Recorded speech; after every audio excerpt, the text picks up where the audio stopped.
Assalamualaikum warahmatullahi wabarakatuh. Perkenalkan, saya Muhammad Alfian Hairul Alam, mahasiswa Universitas Singapura Bangsa Karawang, Program Studi Ilmu Komunikasi, Fakultas Ilmu Sosial dan Ilmu Politik. Dalam video kali ini, saya akan memaparkan materi mengenai paradigma interpretif sebagai syarat ujian akhir semester mata kuliah Filsafat Komunikasi. Bahasan pertama adalah pengertian dan sejarah paradigma interpretif. Pengertian paradigma interpretif. Pendekatan interpretif berangkat dari upaya untuk mencari penjelasan tentang peristiwa-peristiwa sosial atau budaya yang didasarkan pada perspektif dan pengalaman orang yang diteliti. Pendekatan interpretif diadopsi dari orientasi praktis. Secara umum, pendekatan interpretif merupakan sebuah sistem sosial yang memaknai perilaku secara detail, langsung mengobservasi. Interpretif melihat fakta sebagai sesuatu yang unik dan memiliki konteks dan makna yang khusus sebagai esensi dalam memahami makna sosial. Interpretif melihat fakta sebagai hal yang cair atau tidak baku, yang melekat pada sistem makna dalam pendekatan interpretif. Fakta-fakta tidaklah imparsial, objektif, dan netral. Fakta merupakan tindakan yang spesifik dan kontekstual, yang bergantung pada pemaknaan sebagian orang dalam situasi sosial. Interpretif menyatakan situasi sosial mengandung ambiguitas yang besar. Perilaku dan pernyataan dapat memiliki makna yang banyak dan dapat diinterpretasikan dengan berbagai cara. Paradigma ini menekankan pada ilmu, bukanlah didasarkan pada hukum dan prosedur yang baku. Setiap gejala atau peristiwa bisa jadi memiliki makna yang berbeda. Ilmu bersifat induktif, berjalan dari yang spesifik menuju ke yang umum dan abstrak. Ilmu bersifat ideografis, artinya ilmu mengungkapkan realitas melalui simbol-simbol dalam bentuk deskriptif. Pendekatan interpretif pada akhirnya melahirkan pendekatan kualitatif. Lalu ada sejarah paradigma interpretif. Paradigma interpretif muncul karena adanya ketidakpuasan terhadap pandangan yang dikemukakan oleh paradigma fungsionalis atau positivis, khususnya mengenai realitas. Interpretif berasal dari tradisi ilmu sosial, khususnya sosiologi dan antropologi, yang diawali oleh kelompok ahli sosiologi dari mazhab Chicago pada tahun 1920 sampai 1930. Pada tahun 1960 di Amerika dan pada tahun 1970-an di negara-negara yang berbahasa Jerman, paradigma interpretif mengalami kebangkitan. Sejak saat itu, paradigma ini berkembang pesat, khususnya dalam ilmu sosial dan humaniora.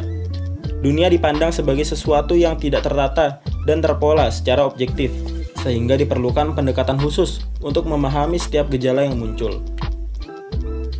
Akar sejarah dari perspektif interpretif diawali oleh filosofis René Descartes pada tahun 1596 sampai 1650 pada bukunya yaitu The Principles of Philosophy. Ia berpendapat bahwa semua menjelaskan dapat didasarkan pada observasi benda dan gerak. Lalu pendapatnya ini membangun sebuah landasan pendekatan terhadap pengetahuan yang dijadikan sebagai dasar positivisme dan post-positivisme, serta sebuah perbedaan yang jelas mengenai adanya dunia eksternal dan dunia internal, dan dikenal dengan dualisme Kartesian. Pada pertengahan abad 18, timbul berbagai keberatan terhadap gagasan pencerahan tentang objektivitas, rasionalitas, dan pengetahuan yang mendasari observasi eksternal. Yang paling berpengaruh yaitu Immanuel Kant, filsuf sentral dalam aliran pemikiran idealis Jerman. Ia berpendapat bahwa manusia mempunyai pengetahuan yang a priori dan bersifat independen dari dunia luar. Pada pertengahan abad ke-19, idealisme Jerman menemui jalan berat, namun kembali bangkit pada awal abad ke-20 yang menimbulkan gerakan neo-Kantian.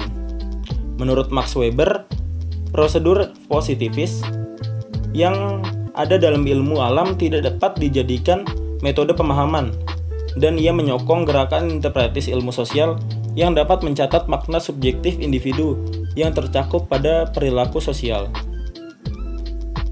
Lalu pembahasan kedua ada tokoh-tokoh paradigma interpretif. Tokoh yang pertama ada René Descartes pada tahun 1596 sampai 1650. Salah satu persoalan utama dalam psikologi adalah hubungan antara perilaku dan keadaan mental yang dalam sejarah pemikiran dicetuskan oleh René Descartes. Ia dipandang sebagai pionir sains modern karena meletakkan dasar-dasar penyelidikan ilmiah yang pada gilirannya berpengaruh dalam pengembangan psikologi. Tokoh yang kedua ada Immanuel Kant pada tahun 1724 sampai 1803. Immanuel Kant adalah tokoh sentral dalam filsafat modern. Ia mensintesis rasionalisme dan empirisme modern awal, menetapkan istilah untuk sebagian besar filsafat abad ke-19 dan ke-20, dan terus memberikan pengaruh-pengaruh yang signifikan hari ini dalam metafisika, epistemologi, etika, filsafat politik, estetika, dan bidang lainnya.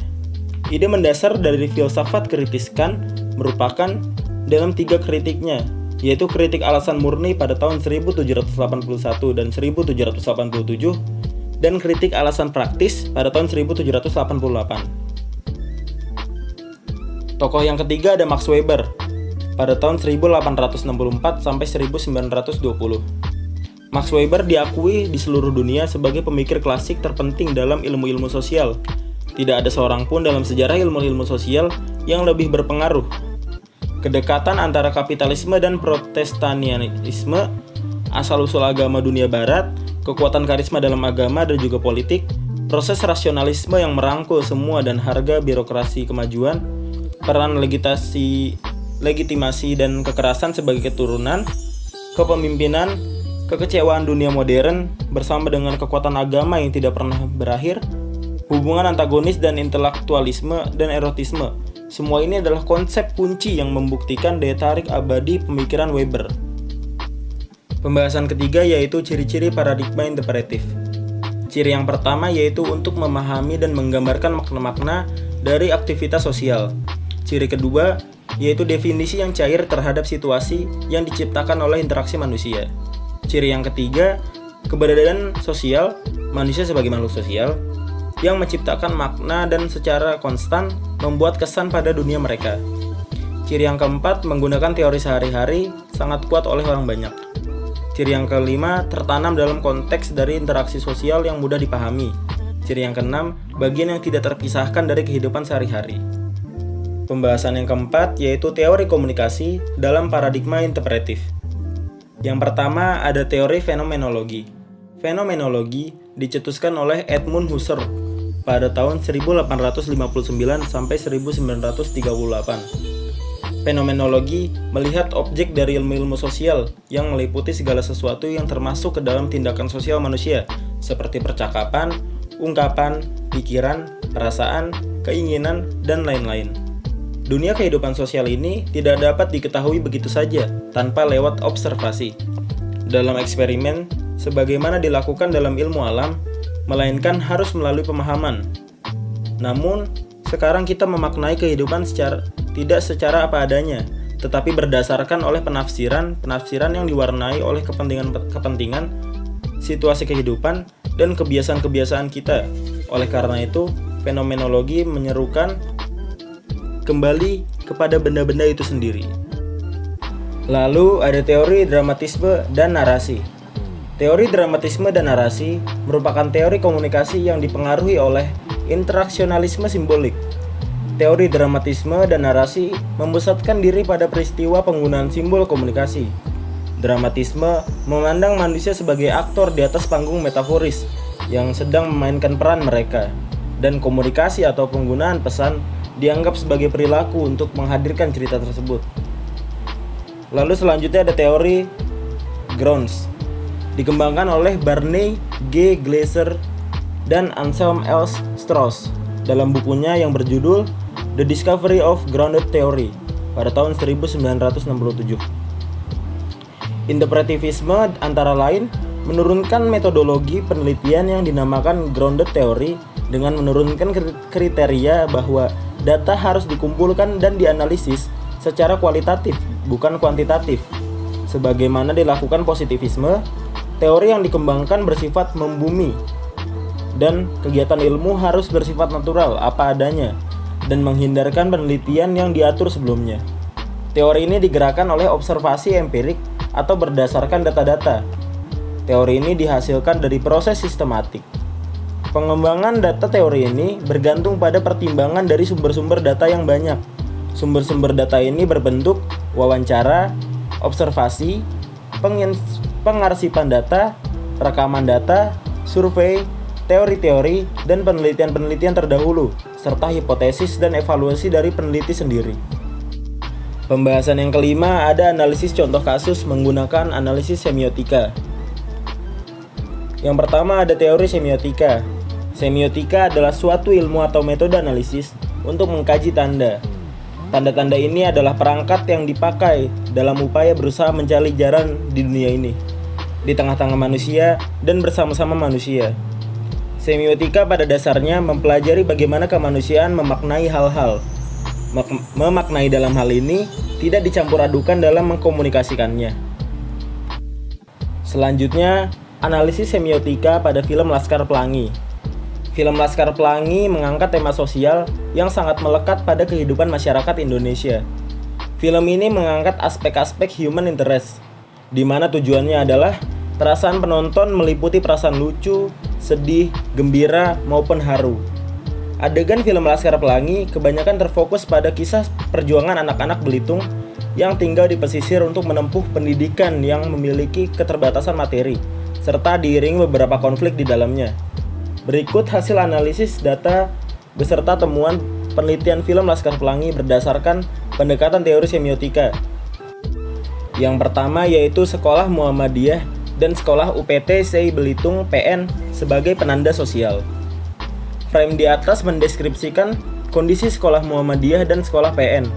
Sekolah Muhammadiyah merupakan sekolah Islam pertama di Bangka Belitung yang serba kekurangan, baik dari fasilitas maupun guru-gurunya.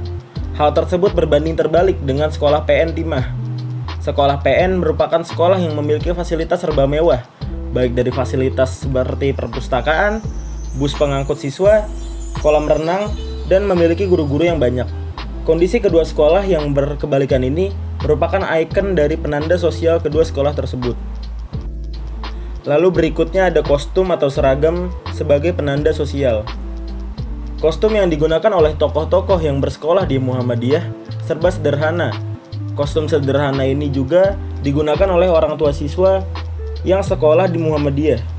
Kondisi yang serba sederhana ini tidak ditemui pada tokoh-tokoh yang bersekolah di sekolah PN. Mereka selalu mengenakan kostum atau seragam serba mewah yang berganti-ganti tiap hari, dan sebagainya. Kostum yang dikenakan tokoh-tokoh yang bersekolah di Muhammadiyah dan sekolah PN merupakan penanda sosial yang berbeda dari kedua sekolah tersebut. Ini merupakan jurnal yang saya gunakan sebagai acuan dalam pembuatan video ini. Mungkin sekian yang dapat saya sampaikan, kurang lebihnya mohon maaf. Wassalamualaikum warahmatullahi wabarakatuh.